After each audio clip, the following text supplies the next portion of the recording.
Tonight, our investigation into meth in Montana continues. Police reveal secrets from drug traffickers on how large quantities of drugs are brought into our state.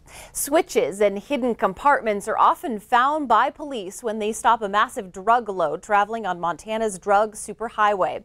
But as fast as law enforcement can take down these loads, traffickers are already creating new ways to smuggle the drugs into Montana.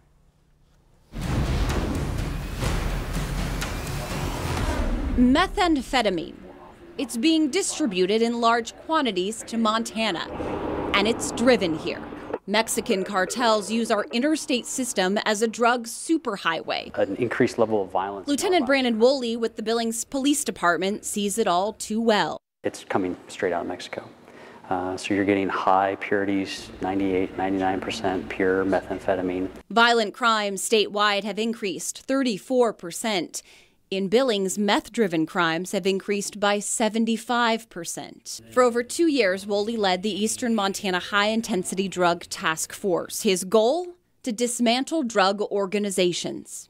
We've done search warrants in literally every neighborhood in this community. In neighborhoods that, you would go and you'd see, a couple $1 million homes. The drug scene in Montana has significantly changed. Years ago, meth was manufactured in homes, but state law cracked down on homegrown labs. Now, a call is made to Mexico and the distribution line begins. It's supply and demand. And on the demand side, you have the addicts, you have the drive, you have the desire or the need for the drug. And then on the supply side, you have the manufacturing.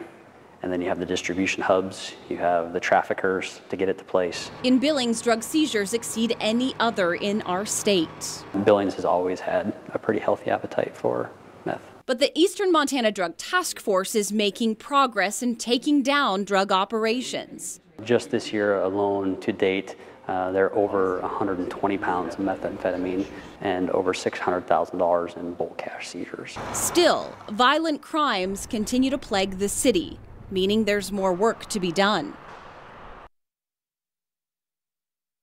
That's because traffickers have gotten incredibly creative in finding ways to avert law enforcement. What looks like an ordinary car sitting in this Billings tow truck yard is one example. So during our searches, our guys are looking for anomalies, things that are unusual. But the first thing that kind of popped out in this circumstance was a trunk release switch. Traffickers using a combination of multiple switches only activated in sequence to trigger a drug compartment to open. In this particular vehicle, there was another aftermarket hidden switch underneath of the dash.